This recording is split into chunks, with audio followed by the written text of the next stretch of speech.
Performance, economy, and rugged dependability. That's what my 7-foot 6-inch trout and salmon rods are all about. To get yours, go to the Fish Hunt Shoot Productions store at fishhuntshootproductions.com. Howdy folks, Cal Kellogg here. Well, it is the first week of April and it's time for a fishing report. This is going to be a weird one. This is just kind of off the charts. You know, last winter when I was thinking about April fishing, I thought it was going to be wide open and I was going to be fishing Elminor and Frenchman's and Davis and all my usual stomping grounds. The fact is, most lakes are closed at this time.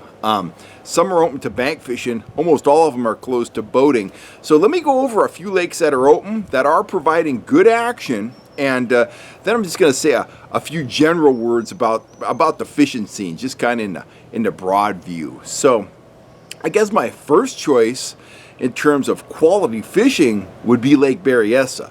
It's open. I see guys out there every day. They're catching, a combination of kokanee and trout. And the great news is that kokanee fishery seems to be coming back. I'm seeing guys catching 3 to 5 kokanee a day. Some guys are catching more than that. These are really nice fish. They're 15, 16 inches on the top end. And it's early in the season, so maybe Berryessa is getting back to the good old days at Berryessa when we would see those 17, 18-inch fish.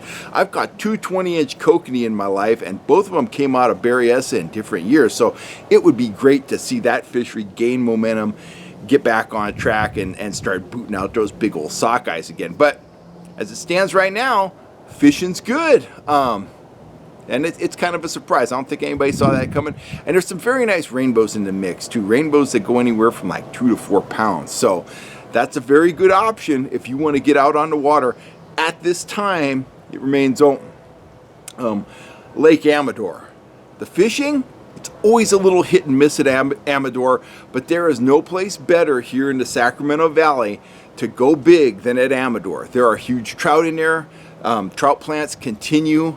Monsters swim there. The question is, will they bite the day that you show up to fish? They're getting them from boats. They're getting them from the bank.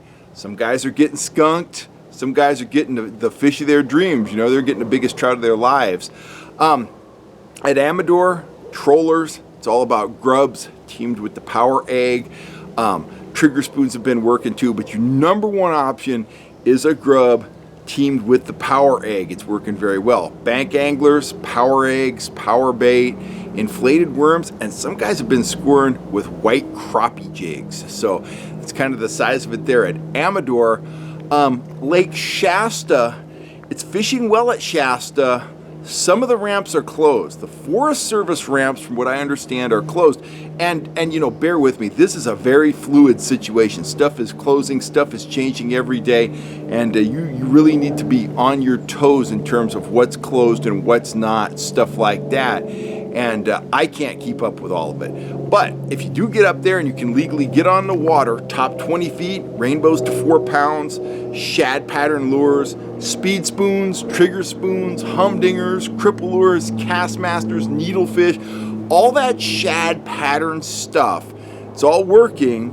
You're gonna have to explore a little bit to find fish. The McCloud has been best. The sack arm is also producing fish, and so is that central part of the lake there near Bridge Bay where the arms start coming together. So it's kind of the story at Shasta. Guys have been asking me if I've been fishing, and I gotta say, no, I haven't, and I don't have any immediate plans to go fishing. And here's my thinking. I'm a media guy. It's my job to celebrate fishing, report on fishing, encourage people to follow all the rules and regs and stuff like that. I've been pretty fanatical about this social distancing, about staying to myself. I'm lucky. I've had the opportunity to do some turkey hunting here right near town, about 10 minutes from my house. There's some public land. The hunting there isn't that great, but I know the country very well. Very few people hunt it, and we've had some deep snow, which has discouraged, hunting pressure even more. Long story short, I can run out there, try my luck. I've been successful, and it's close, and I'm not interfacing with any people. Fishing-wise, and your mileage may vary, and I'm not discouraging you or encouraging you to go to a destination. Having said that, this is my feeling. Am I going to go to Lake Berryessa right now when every other troller in the Sacramento kind of, northern Bay Area region is flocking to that lake? Absolutely not. I know that you can social distance. I've heard it all. You're out on the water. I am not going to a place where people are congregating, whether it be Lake Berryessa or a gas station right off of Highway 80 in Auburn or whatever it is. I'm not going to a place that is a nexus for people that that are being drawn there. The same goes for Amador. The fishing's good, the staff is great. I know they're sanitizing and stuff, but again, it's a place where a lot of people are congregating. A lot of people are crossing paths, and bottom line is, the way I interpret the instructions from the state and the federal government, that's not what you're supposed to be doing now. And I know we want to fish. Absolutely, I want to fish, you want to fish, we all want to fish, but got to remember, the better we do at the social distancing, at avoiding close contact with people, the quicker this is going to get over. I'm assuming, that's what everybody's assuming, the quicker we're going to get back on track to, the way things used to be. So, as of now, I'm sitting it out. I haven't written that in stone. As far as we know, most waters are going to be, semi off limits to fully off limits through April 30th. When things, get opened up again, assuming they do back off these restrictions at the end of April. Stream fishing is going to be underway.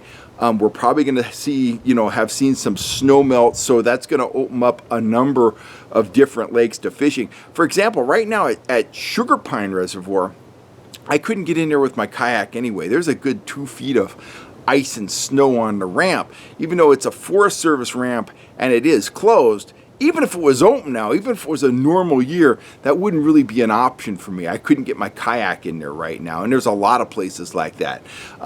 Davis, the ramps are closed at Davis. They're Forest Service ramps, but even if they were open, with all the snow we had, the late snow we had, I don't know that I'd be able to get on the water. It's gorgeous right now in the Sierra foothills, but we have another series of storm fronts coming in.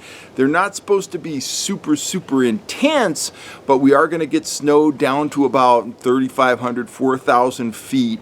We're going to get rain. We're going to get the drop in temperature. So hopefully by the end of April, we're going to see these restrictions, rolled back a little bit, and we're also going to see some of the lakes, in the higher elevation areas opened up. That's going to give anglers an opportunity to fish safely. It's also going to give them an opportunity to spread out, and you're not going to be seeing all this pressure drawn to places like Berryessa, Amador, and so on. So remember, guys, short term, we all want to fish, but you don't want to put fishing up here and your health and safety of your family down here. Health and safety's got to be up here. Fishing's got to be down here. It's a great sport, man. I live for fishing. It's just a wonderful thing. But 52 years old. My parents are 80 years old. My thought is, I don't want to get anything even by a remote accident, pass it on to my dad and have him kick the bucket.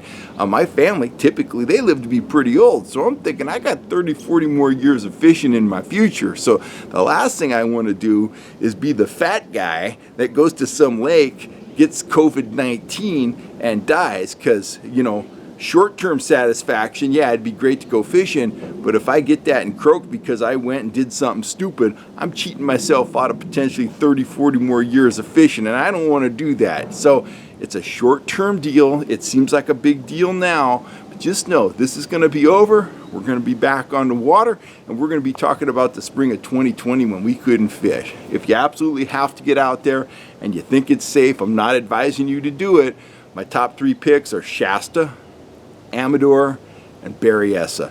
Berryessa is probably the most exciting of the three, the most productive of the three, but really those come down to, those are the three places that you could actually go fishing. So if something opens up around me where I can get out before the 30th, where I know I'm not going to be interfacing with people, where I'm not going to be crossing paths with a bunch of people, I got my eyes on a couple smaller lakes here in my region, I might hit them, man. I might shoot some video. But regardless, I've got a ton of footage, and you know me, I've always got a lot to say about fishing. So the instruction, the fishing talk, and all that stuff, it's going to go on here on the Fish Hunt Shoot channel on YouTube, just like nothing's going on. I'm going to bring you the latest news, as you know, as up to date as I know it is, and we're going to work together. We're going to get through this, and we're all going to be back out on the water. Anyway, that's all I got to say about the current fishing scene. I'm Kel Kellogg. I'm signing off for now. If you're looking for fishing tackle, if you want to arm yourself for the, you know, the post-apocalypse angling scene, go on over to the Fish Hunt Shoot Productions website and check out my store. It's full of rods, including my new trout and salmon rods, my spoons, soft plastics, flies, all that stuff and more. We got some reels in the shop and stuff like that. Check it out if you're looking for gear. Good gear, great gear at a fair price. It's stuff you see me using on the channel all the time, stuff that I stand behind. And please hit that subscribe button and hit the little bell notification if you haven't. That way you'll always know when I'm on here on YouTube talking about fishing. Anyway, I'm Kel Kellogg. Stay safe, and I will see you next time right here on YouTube, guys. Thanks for all the support. 3.1 million views, almost 11,000 subscribers, and it's all due to you guys. Thanks a lot. Thanks for all the support. Do you want results next time you go trout fishing? Get yourself a set of trigger spoons and put a limit on the stringer. They flat out produce.